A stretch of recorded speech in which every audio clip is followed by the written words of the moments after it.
नमस्कार, मैं डॉक्टर कपिल कुमार कुशवाहा आप सभी का हमारे यूट्यूब चैनल हिंदी फॉरस में स्वागत करता हूं। आज हम बात करने वाले हैं construction and working of a JFET. एक जेफेट के कैसे इम्प्लीमेंट किया जाता है एज वेल एज उसकी वर्किंग क्या है, उसका ऑपरेशन कैसे वो ऑपरेट करता है, इसे देखेंगे। सबसे पहले हमें पता है कि जेफेट क्या है। It is a FET field effect transistor. इसमें कितने टर्मिनल होते हैं? इसमें 3 टर्मिनल होते हैं, source, drain and gate. Source क्या करता है? सोर्स से चार्ज कैरियर FET में एंटर करते हैं। ड्रेन से चार्ज कैरियर FET से बाहर जाते हैं और गेट इन चार्ज कैरियर को कंट्रोल करने का काम करता है। इसे इम्प्लीमेंट करने के लिए सबसे पहले हमें क्या रिक्वायरमेंट होगी? हमें रिक्वायरमेंट होती है एक सेमीकंडक्टर बार की। ये सेमीकंडक्टर बार जो है, ये बार N टाइप की भी हो सकती है as well as P type की भी हो सकती है। मान लीजिए ये चैनल, ये जो बार है, ये बार है N टाइप सेमीकंडक्टर की। इस N टाइप सेमीकंडक्टर में हम P टाइप सेमीकंडक्टर की डोपिंग करते हैं, जो कि कुछ इस तरह की होती है।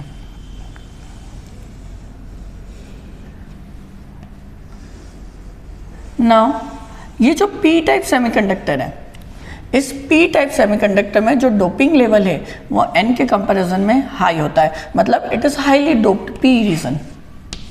ये क्या है? हाईली डोप्ड P रीजन है।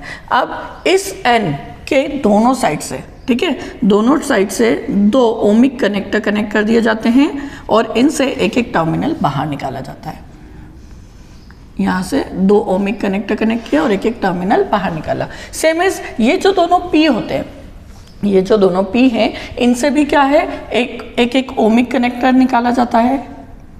यह हमने क्या किया, एक ओमिक कनेक्टर इससे कनेक्ट कर दिया है और इन दोनों ओमिक कनेक्टर को एक कॉमन टर्मिनल से, ठीक है, एक कॉमन टर्मिनल से क्या कर दिया जाता है? कनेक्ट कर दिया जाता है। इट मीन्स कि ये टर्मिनल इस P से भी कनेक्ट है और इस P से भी। इसे हम कुछ इस तरह से भी रिप्रेजेंट कर सकते हैं अगर आप चाहें तो, ठीक है। इट मीन्स कि ये क्या है, एक सिंगल पॉइंट है। आई होप आप सभी को ये कंस्ट्रक्शन क्लियर होगी। नाउ अब हमें पता है कि जब हम N टाइप सेमीकंडक्टर में P टाइप की डोपिंग करते हैं तो हमें इस सेमीकंडक्टर में क्या मिलती है? Depletion layer. इस डिप्लीशन लेयर के कारण यहाँ क्या होगा? एक डिप्लीशन रीजन क्रिएट हो जाएगा। क्लियर है?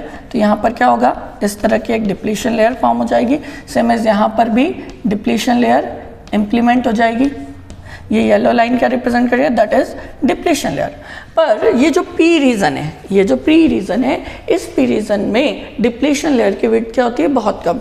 जस्ट बिकॉज कि अगर दोनों साइड, इस P रीजन और इस N रीजन में यूनिफॉर्म डोपिंग होती, एक जैसी डोपिंग होती, तो ऐसे सिचुएशन में जितनी विड्थ डिप्लीशन लेयर की N रीजन में थी, उतनी ही विड्थ क्या होती? P रीजन में भी होती। पर हमने क्या किया है? हमने इस P रीजन को हैवी डोप किया है, बहुत ज़्यादा डोपिंग की है। तो ऐसे सिचुएशन में यहाँ पर डिप्लीशन लेयर की विड्थ क्या होती है? बहुत कम होती है, ठीक है। यानी यहाँ क्या है? डोपिंग बहुत ज़्यादा है, इम्प्योरिटी बहुत ज़्यादा हमने ऐड की है। दैट इज़ वाई यहाँ पर जो डिप्लीशन लेयर है, इसकी विड्थ बहुत कम होती है as compare to N region. Clear है? आई होप आप सभी को क्लियर होगा। नाउ इसको थोड़ा सिंपल करने के लिए हम इसे रिमूव कर देते हैं, एक्स्ट्रा कनेक्शन को।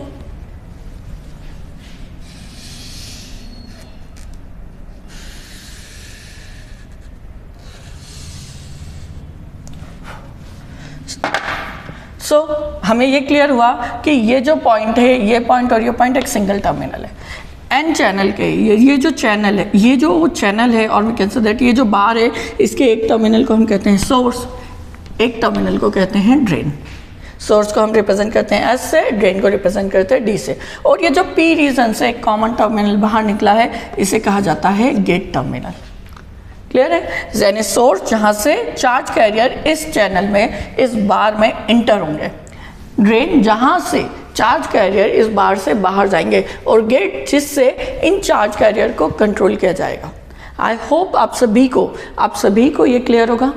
नाउ अब ये जो पर्टिकुलर 2 P रीजन के बीच में ये जो N रीजन है, इसे ही कहा जाता है चैनल। इसे क्या कहा जाएगा? चैनल। तो ये क्या हमारा चैनल हुआ। अब चूंकि ये जो चैनल है, ये चैनल किससे मिलकर बना है? एन टाइप सेमीकंडक्टर से। दैट इज वाई इसे हम क्या कहते हैं? N channel JFET. ये क्या हो जाएगा? इट इज एन चैनल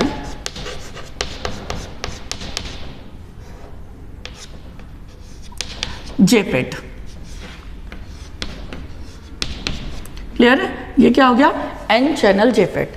अब इस जेफेट का हमने क्या कहा कि अगर ये एन टाइप से मिलकर बना है तो ये क्या होगा? N channel JFET. अगर यही सेमीकंडक्टर, ठीक है, ये क्या होता? पी टाइप होता और यहाँ पर एन टाइप की डोपिंग होती या ये एन रीजन होते तो ये क्या हो जाता?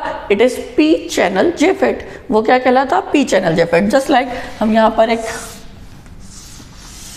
पी चैनल जेफेट इंप्लीमेंट कर दें। It is P type semiconductor ohmic connectors. Clear है? It is now two region. ये रीजन कौन से होंगे? It is N type. Clear है?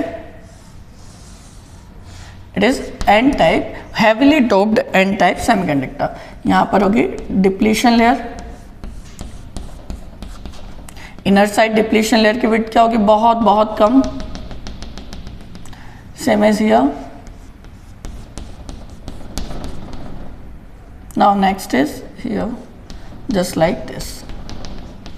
ठीक है, इन दोनों से एक एक ओमिक कनेक्टर कनेक्ट होंगे और इन कनेक्टर के थ्रू एक टर्मिनल बाहर निकलेगा। It is source, drain and gate. Clear है? इस सिचुएशन में सोर्स जो है वो किसको इंटर करेगा? वो इंटर करेगा इलेक्ट्रॉन्स को, यानी यहाँ चार्ज करेगा क्या होंगे? इलेक्ट्रॉन। मीन्स कि एन चैनल जेफेट में जो करंट फ्लो होगा वो सिर्फ और सिर्फ किसके कारण होगा? इलेक्ट्रॉन्स के कारण। ऐसे ही in case of P type semiconductor जो करंट फ्लो होगा वो सिर्फ और सिर्फ किसके कारण होगा? होल्स के। आई होप आप सभी को ये पॉइंट क्लियर होंगे। नाउ अब हम बात करते हैं जेफेट की वर्किंग के बारे में। सिंपली हम लेते हैं, कोई भी ले सकते हैं वैसे आप। चलिए हम N type N channel JFET लेते हैं। इससे हम क्या करते हैं? इसकी वर्किंग को समझते हैं। तो इसकी वर्किंग समझने के लिए सबसे पहले हमें क्या करना होगा? इसमें से फ्लो होने वाले करंट के मैकेनिज्म को समझना होगा, तभी हम उस करंट को क्या कर पाएंगे? कंट्रोल कर पाएंगे। सो सबसे पहले हमें रिक्वायरमेंट क्या होगी? हमें इसे बायस करना होगा। इसे बायस करने के लिए हमें क्या करना होता है? हमें सोर्स से ड्रेन के बीच एक बैटरी कनेक्ट करनी होती है। ठीक है, सोर्स और ड्रेन के बीच एक बैटरी कनेक्ट होगी और इस बैटरी के कारण जो करंट फ्लो होगा उसे कंट्रोल करने के लिए हम गेट से सोर्स के बीच में एक और बैटरी कनेक्ट करेंगे। नाउ जो ये गेट टू सोर्स है, ये कनेक्शन जो है ये हमेशा क्या होगा? रिवर्स वाइज होगा। दैट मीन्स कि आपको इस जंक्शन को हमेशा क्या करना है? रिवर्स वाइज करना है। जस्ट बिकॉज रिवर्स वाइज में क्या होगा? जैसे जैसे हम रिवर्स वाइज वोल्टेज बढ़ाएंगे इस डिप्लीशन लेयर की विड्थ क्या होने लगेगी? बढ़ने लगेगी। डिप्लीशन लेयर की विड्थ बढ़ेगी तो क्या हो जाएगा? तब ये पर्टिकुलर रीजन क्या होगा? ये जो चैनल है इसकी विड्थ कम होगी और इसकी विड्थ कम होने से करंट का फ्लो क्या हो जाएगा? कम हो जाएगा। चलिए इसे देखते हैं। नाउ ये हमारे पास क्या है? ये एक एन चैनल जेफेट है। इस एन चैनल जेफेट को सबसे पहले हमें क्या करना होगा? बायस करना होगा। तो सबसे पहले हमने क्या किया? हमने इस एन चैनल के सोर्स और ड्रेन पर एक बैटरी कनेक्ट की। जो ड्रेन है ये ड्रेन को हमने बैटरी के पॉजिटिव से कनेक्ट किया, जबकि बैटरी के नेगेटिव को हमने किससे कनेक्ट किया? सोर्स से। अब ऐसा क्यों किया? जस्ट बिकॉज हमें पता है ये क्या है? एन चैनल जेफेट है और एन चैनल जेफेट में जो चार्ज कैरियर है वो क्या होते हैं? इलेक्ट्रॉन्स। अब इलेक्ट्रॉन जो है वो बैटरी का नेगेटिव पॉइंट क्या करता है? इमिट करता है। दैट इज वाई बैटरी का नेगेटिव हमने किससे कनेक्ट किया है? सोर्स से। और बैटरी का पॉजिटिव क्या करता है? इलेक्ट्रॉन को अट्रैक्ट करता है, डिफ्यूज करता है। दैट इज वाई हमने ड्रेन को किससे कनेक्ट किया? पॉजिटिव से, ताकि वो इलेक्ट्रॉन को क्या कर सके? अट्रैक्ट कर सके। इस बैटरी को नाम दिया हमने VDD। अब चूंकि ये बैटरी किसके बीच लगी है? ये बैटरी लगी है ड्रेन से सोर्स के बीच में। सो यहाँ पर ड्रेन टू सोर्स वोल्टेज क्या हो जाएगा? हमारा आउटपुट वोल्टेज VDS। क्लियर है? जो कहाँ से कहाँ होगा? ड्रेन से सोर्स के बीच में। नाउ अब ये जो ड्रेन टू सोर्स वोल्टेज है इसके कारण क्या होगा? इसके कारण इस पर्टिकुलर डिवाइस से क्या होगा? करंट फ्लो होगा। जस्ट बिकॉज अभी क्या है? अभी हमने गेट टू सोर्स कोई वोल्टेज अप्लाई नहीं किया। इट मीन्स कि इस VGS, ठीक है, गेट और VGS किसका? गेट और सोर्स के बीच का जो वोल्टेज है वो अभी क्या है, दैट इज जीरो, वो क्या है, जीरो है। सो यहाँ से क्या होगा, इट स्टार्टिंग हमने जैसे जैसे VDS की वैल्यू, ठीक है, VDS that is drain to source voltage को धीरे धीरे इंक्रीज किया, तो इससे क्या होगा, जैसे जैसे हम वोल्टेज इंक्रीज करेंगे number of charge carrier source से क्या होंगे, इस जंक्शन में, इस FET में इंटर होंगे, इस FET में इंटर होकर यहाँ आएंगे। सेम इस बैटरी के पॉजिटिव के कारण इस ड्रेन पर क्या होगा, पॉजिटिव फील्ड जनरेट होगी। ये पॉजिटिव फील्ड क्या करेगी, ये पॉजिटिव फील्ड इस पोर्शन के इलेक्ट्रॉन को अट्रैक्ट करेगी, जिससे यहाँ पर नंबर ऑफ इलेक्ट्रॉन्स क्या हो जाएंगे, कम हो जाएंगे, एज वेल यहाँ पर नंबर ऑफ इलेक्ट्रॉन्स क्या हो गए, बढ़ गए। तो इस कारण क्या होगा, जब यहाँ पर इलेक्ट्रॉन्स कम होंगे और यहाँ इलेक्ट्रॉन्स ज़्यादा हैं, तो ऐसी सिचुएशन में क्या हो जाएगा, एक कंसंट्रेशन ग्रेडियंट जनरेट हो जाएगा। इस कंसंट्रेशन ग्रेडियंट के कारण ये चार्ज कैरियर, ये इलेक्ट्रॉन क्या करेंगे, अपवर्ड मूव करेंगे, ड्रेन की साइड क्या करने लगेंगे, मूव करने लगेंगे, जाने लगेंगे। अब चूंकि ड्रेन पर क्या है, पॉजिटिव फील्ड है, दैट इज वाई ड्रेन इनको क्या करेगा, अट्रैक्ट करेगा, इन्हें आकर्षित करेगा। सो ये सारे ड्रेन की साइड मूव होंगे और ड्रेन से होते हुए बैटरी के पॉजिटिव पर क्या हो जाएंगे, डिफ्यूज हो जाएंगे। सेम एज यहाँ पर फिर से सेम कि जितने यहाँ से चार्ज कैरियर ड्रेन में डिफ्यूज होंगे, वही चार्ज कैरियर क्या है, उतने ही चार्ज कैरियर नेगेटिव से क्या होंगे, फिर से इंटर होंगे। इस वे में धीरे धीरे क्या होगा, यहाँ से फ्लो होने वाला करंट, जो करंट है, करंट का फ्लो क्या हो जाएगा, शुरू हो जाएगा। नाउ अब यहाँ हमने देखा कि नंबर ऑफ चार्ज कैरियर जो है वो सोर्स से इंटर कर रहे हैं और ड्रेन से बाहर जा रहे हैं, और करंट जो है वो हमेशा इलेक्ट्रॉन के अपोजिट डायरेक्शन में फ्लो होता है। दैट इज वाई जो करंट होगा वो कहाँ से फ्लो होगा, वो ड्रेन से फ्लो होगा। इस करंट को हम कहते हैं ड्रेन करंट, ड्रेन से होता हुआ सोर्स से बाहर जाएगा। क्लियर है? तो आई होप आप सभी को ये क्लियर होगा कि जब हम वोल्टेज की वैल्यू को बढ़ाते हैं तो number of charge carrier JFET में इंटर होते हैं, ये चैनल से होते हुए कहाँ जाते हैं, ड्रेन पर जाते हैं। और ड्रेन पर क्यों जाते हैं, जस्ट बिकॉज कि ड्रेन टर्मिनल के पास क्या हो जाता है, नंबर ऑफ इलेक्ट्रॉन्स कम हो जाते हैं, जबकि सोर्स टर्मिनल के पास नंबर ऑफ इलेक्ट्रॉन ज़्यादा हैं, इसलिए कंसंट्रेशन ग्रेडियंट बनता है। एज वेल एज ड्रेन पर बैटरी का पॉजिटिव कनेक्ट है, तो ये इलेक्ट्रॉन को अट्रैक्ट करता है, इसलिए सारे सोर्स के इलेक्ट्रॉन ड्रेन पर जाते हैं।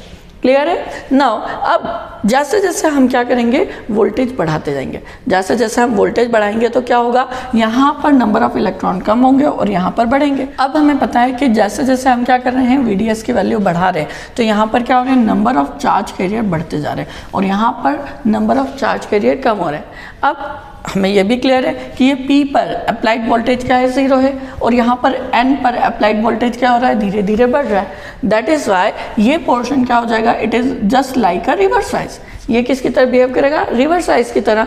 नाउ यहाँ पर नंबर ऑफ चार्ज कैरियर बढ़ रहे हैं और हमें पता है कि जैसे जैसे क्या होता है, चार्ज कैरियर डोपिंग बढ़ती है, charge carrier free charge carrier बढ़ते हैं, तो डिप्लीशन लेयर की विड्थ क्या हो जाती है, कम हो जाती है। दैट इज वाई यहाँ पर जो है डिप्लीशन लेयर की विड्थ क्या होने लगेगी, धीरे धीरे कम होने लगेगी। सेम एज यहाँ पर ये क्या है, यहाँ पर चार्ज कैरियर क्या हो गए हैं, चार्ज कैरियर जो हैं वो कम हो चुके हैं, इलेक्ट्रॉन्स कम हो गए हैं, और ये किसकी तरह बिहेव करने लग रहा है, just like a reverse size. तो यहाँ पर डिप्लीशन लेयर की जो साइज है, ठीक है, वो बढ़ने लगेगी। सो जैसे जैसे VDS की वैल्यू हम बढ़ाते हैं, हमारा जो डिप्लीशन लेयर है, डिप्लीशन लेयर की साइज जो है वो क्या हो जाती है, वो चेंज हो जाती है, और वो आपको कुछ इस तरह की मिलने लगती है। ठीक है? जैसे जैसे आप वोल्टेज बढ़ाएंगे, आपके डिप्लीशन लेयर की साइज क्या होती जाएगी, चेंज होगी और कुछ इस तरह की होती जाएगी। यहाँ पर वो कम क्यों हो रही है, जस्ट बिकॉज यहाँ पर number of free charge carrier ज़्यादा है। यहाँ पर वो बढ़ क्यों रही है, क्योंकि यहाँ पर जस्ट ये क्या है, N है, ये पॉजिटिव पे कनेक्ट है और ये P 0 पे कनेक्ट है, ये 0 कनेक्ट है। इट मीन्स कि ये जो P रीजन है, दोनों क्या है, 0 वोल्ट पर है। N रीजन का वोल्टेज क्या हो रहा है, धीरे धीरे बढ़ रहा है, इसलिए ये क्या हो गया, रिवर्स। तो ये डिप्लीशन लेयर की साइज क्या होने लगेगी, बढ़ने लगेगी। एज वेल एज यहाँ नंबर ऑफ चार्ज कैरियर कम है, इसलिए भी डिप्लीशन लेयर क्या होती है, अपवर्ड मूव होने लगती है, इसलिए डिप्लीशन लेयर धीरे धीरे क्या हो जाती है, चेंज हो जाती है। एक स्पेसिफिक वोल्टेज यानी VDS की एक स्पेसिफिक वोल्टेज पर इस डिप्लीशन लेयर का जो साइज है वो क्या होता है, वो आइडियली एक दूसरे को क्या करता है, आइडियली ये क्या हो जाएगा, एक दूसरे को टच करेगा। ठीक है, कुछ इस तरह का हो जाएगा। क्लियर है? ये ब्लू लाइन क्या कर रही है, एक स्पेसिफिक वोल्टेज रिप्रेजेंट कर रही है, जिस पर क्या होगा, जिस पर कि ये दोनों डिप्लीशन लेयर एक दूसरे को क्या कर देंगे, टच करेंगे। इस पर्टिकुलर वोल्टेज को, इस वोल्टेज को ही कहा जाता है पिंच ऑफ वोल्टेज। इसे हम क्या कहेंगे, वीपी, पिंच ऑफ वोल्टेज। और जनरली इस पर क्या हो जाना चाहिए, करंट की वैल्यू 0 हो जाती है। पर एक्चुअल प्रैक्टिस में वी नो दैट कि हमें पता है ये जो डिप्लीशन लेयर है, ये डिप्लीशन लेयर क्या है, that is actually charge carrier.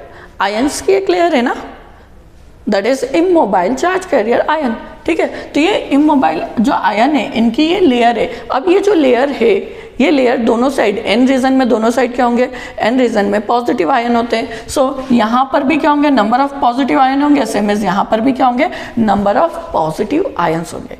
In positive ions के कारण जब ये लेयर अपवर्ड मूव करेगी तो ये आपस में क्या करती है, एक दूसरे से टच नहीं होती। आप एक दूसरे को टच नहीं करते, जस्ट बिकॉज दोनों में क्या है, पॉजिटिव आयन है, और पॉजिटिव आयन को क्या करते हैं, रिपल करते हैं। दैट इज वाई यहाँ पर इन दोनों के बीच में क्या होगी, एक स्पेसिफिक गैप होगी। ठीक है, तो इसे हम रिप्रेजेंट करें, ये ब्लू लाइन आपकी जो है, ये पूरी एक दूसरे को टच ना करते हुए क्या होगा, इसका जो शेप है ये कुछ इस तरह का हो जाएगा। ठीक है, ये एक दूसरे को प्रॉपर टच नहीं करेगी, इसके बीच में एक स्पेसिफिक गैप बन जाएगी। इसके बाद, इस वोल्टेज के बाद आप VDS की वैल्यू में कितना भी इंक्रीमेंट करें, आपका फ्लो होने वाला करंट क्या हो जाएगा, कांस्टेंट होगा। क्यों? क्योंकि जैसे जैसे डिप्लीशन लेयर की विड्थ बढ़ रही थी, नंबर ऑफ चार्ज कैरियर जो पास हो रहे थे इस चैनल से, चैनल की विड्थ क्या होती जा रही थी, कम होती जा रही थी। जैसे कि मान लो कि अभी ये ब्लू लाइन, ये येलो लाइन थी, तो इस येलो लाइन के बीच का डिस्टेंस क्या है, येलो लाइन के बीच का जो डिस्टेंस है वो ज़्यादा है। इट मीन्स चैनल की विड्थ अभी क्या है, इतनी है। क्लियर है? तो number of passing charge carrier क्या थे, ज़्यादा थे। सो वो क्या करते हैं, इजीली ज़्यादा अमाउंट में करंट फ्लो होता। नाउ देन वोल्टेज और बढ़ाने से क्या हुआ, जो डिप्लीशन लेयर येलो लाइन पर थी वो कहाँ आ गई है, ब्लू लाइन तक आ गई। ऐसी सिचुएशन में अब जो चैनल की विड्थ है वो क्या हो गई है, इतनी हो गई है, इतनी यानी ये हो चुकी है। ठीक है, चैनल की एक्चुअल विड्थ कितनी बची है, इतनी। तो ये जो विड्थ है इसमें से फ्लो होने वाले चार्ज कैरियर क्या हो जाएंगे, कम हो जाएंगे। क्लियर है? मतलब अब आपका करंट क्या हो जाएगा, कम होगा एज कंपेयर टू प्रीवियस, यानी सडनली जो बढ़ रहा था वो कांस्टेंट हो जाएगा। अब वोल्टेज जितना भी बढ़ाओ, फ्लो होने वाले चार्ज कैरियर क्या हो गए हैं, कांस्टेंट हो गए हैं। इनके कांस्टेंट होने के कारण आपको करंट भी क्या मिलता है, कांस्टेंट मिलता है। अगर हम इसकी कैरेक्टरिस्टिक प्लॉट करें तो इसकी जो कैरेक्टरिस्टिक होगी that is VDS and ID। ठीक है, ये क्या होगा, इन मिली एम्पियर और it is in volt. Clear है? एक स्टार्टिंग हम देखते हैं, जब क्या है, हमने 0 वोल्ट अप्लाई किया, जैसे ही 0 से बढ़ाते हैं हम वोल्टेज, करंट की वैल्यू सडनली क्या होगी, इंक्रीज होगी। एक स्पेसिफिक वोल्टेज के बाद हमारा करंट क्या हो जाता है, अब कांस्टेंट हो जाता है। ठीक है, अब आपका जो करंट है वो क्या हो गया, कांस्टेंट हो गया। और इस सिचुएशन में अब आप वोल्टेज कितना भी बढ़ाओ, आपका करंट आपको क्या मिलेगा, करंट आपको कांस्टेंट ही मिलेगा। क्लियर है?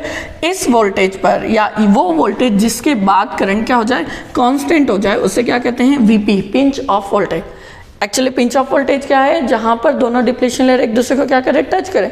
पर एक्चुअल प्रैक्टिस में ये टच होगी क्या, नहीं, जस्ट बिकॉज कि दोनों लेयर पर क्या है, पॉजिटिव आयन है, और ये पॉजिटिव आयन एक दूसरे को रिपल करेंगे। इसलिए इसके बाद जो फ्लो होने वाला करंट होता है वो क्या हो जाता है, कांस्टेंट हो जाता है। इसलिए इस पर्टिकुलर वोल्टेज को भी हमने क्या कहा, VP, पिंच ऑफ वोल्टेज। और इस सिचुएशन में जब VGS क्या हो, VGS is equal to 0, VGS क्या है, 0 वोल्ट है। ऐसे सिचुएशन में फ्लो होने वाला करंट क्या होगा, फ्लो होने वाले करंट को हम कहते हैं सैचुरेशन करंट, और इसे रिप्रेजेंट करते हैं IDSS से। ठीक है, इसे रिप्रेजेंट करते हैं IDSS से। D that means drain, S that means source, again S that means saturation, और I means current, means drain to source saturation current. Clear है? यानी जब VGS की वैल्यू क्या हो, 0 हो, ऐसी सिचुएशन में जे फेट से जो मैक्सिमम करंट, जो कांस्टेंट करंट फ्लो होता है, उसे हम क्या कहते हैं, drain to source saturation current. Now अब क्या करें, अब हमने क्या किया, हमने इस VDS को फिर से क्या कर दिया, 0 कर दिया, ठीक है, फिर से क्या किया है, 0 किया। इस सिचुएशन में अब हम VGS पर क्या करते हैं, वोल्टेज अप्लाई करते हैं, that is reverse bias voltage. So हमने क्या किया, यहाँ पर इस पर्टिकुलर प्लेस पर एक बैटरी कनेक्ट की, P रीजन को हमने बैटरी के नेगेटिव से और N को बैटरी के पॉजिटिव से कनेक्ट किया। इस बैटरी को नाम दिया VGG, ठीक है, VGG, और इसके बीच का जो वोल्टेज है दैट इज VGS। क्लियर है। नाउ कंडीशन पे है, एट स्टार्टिंग हम क्या करेंगे, VGS की वैल्यू को इंक्रीज करेंगे। जैसे ही हम VGS की वैल्यू को इंक्रीज करते हैं, ये जो हमारा VGS है इसे हमने बढ़ाकर कितना कर दिया, 1 वोल्ट कर दिया, ठीक है। Actually it is -1 just because ये क्या है, ये रिवर्स वाइज है। तो जैसे ही ये बढ़ेगा तो इसका मतलब क्या होगा, डिप्लीशन लेयर जो है, जो 0 के टाइम पर कितनी थी, ये डिप्लीशन लेयर जो 0 के टाइम पर है, जिसका साइज क्या था, ये था, ठीक है। अब वो क्या हो जाएगी, वो इंक्रीज होगी। जैसे ही डिप्लीशन लेयर इंक्रीज होगी तो यहाँ पर मान लीजिए डिप्लीशन लेयर की साइज क्या हो गई, ये ब्लू लाइन हो गई, ठीक है। डिप्लीशन लेयर बढ़ के कितनी हो गई, इतनी, इट -1 वोल्ट। सो ऐसे सिचुएशन में जो चैनल की विड्थ थी वो क्या हो गई, वो प्रीवियस के कंपैरिजन में कम हो गई। इस सिचुएशन में अब हम जब VDS की वैल्यू को बढ़ाते हैं तो यहाँ से फ्लो होने वाला करंट प्रीवियस के कंपैरिजन में वैसे ही क्या होगा, कम होगा। जैसे जैसे वोल्टेज बढ़ता जाएगा, ये जो है, जो हमारी डिप्लीशन लेयर है, इसका साइज भी क्या होगा, चेंज होता जाएगा, और इसके साइज के चेंज होने से फिर से क्या होगा, सेम सिचुएशन ऑकर होगी, और फिर से आपको क्या मिलेगा, एक कांस्टेंट करंट मिलेगा, ठीक है, कुछ इस तरह का। क्लियर है। इस तरह से फिर से आपकी डिप्लीशन लेयर धीरे धीरे धीरे कम होते होते क्या हो जाएगी, बहुत कम होगी, और इस सिचुएशन में जो चैनल की विड्थ क्या हो जाएगी, वो कांस्टेंट हो जाएगी, और फिर से जो नंबर ऑफ चार्ज कैरियर है, वो चार्ज कैरियर क्या होंगे, उनका फ्लो क्या हो जाएगा, कांस्टेंट हो जाएगा। तो अगेन जब आप फिर से -1 पर VGS की वैल्यू -1 रखते हैं और ऐसे सिचुएशन में फिर से करंट फ्लो कराते हैं, तो आपको फिर से क्या मिलेगा, एक कांस्टेंट करंट मिलेगा, और इस कांस्टेंट करंट पर, ठीक है, VGS = -1 वोल्ट, आपको कुछ इस तरह का ग्राफ मिलेगा। क्लियर है। नाउ अब यहाँ पर हमने देखा कि जैसे ही पिंच ऑफ वोल्टेज आ जाता है, उसके बाद हमारा डिवाइस किसकी तरह वर्क करने लगता है, as a constant current source, ठीक है। यानी JFET किसकी तरह बिहेव कर रहा है, just like a constant current source. यहाँ कुछ चीज़ें ध्यान देने वाली हैं कि हमेशा जो VGS होगा, गेट टू सोर्स वोल्टेज होगा, ये क्या होगा, नेगेटिव होगा। इट मीन्स कि ये PN जंक्शन क्या होंगे, रिवर्स वाइज होंगे। क्लियर है। आफ्टर पिंच ऑफ वोल्टेज के बाद ये डिवाइस किसकी तरह वर्क करने लगा, just like a constant current source. I hope आप सभी को JFET की कंस्ट्रक्शन एज वेल एज उसके ऑपरेशन और we can say that working clear होगी। सो आज की क्लास में इतना ही। Thank you.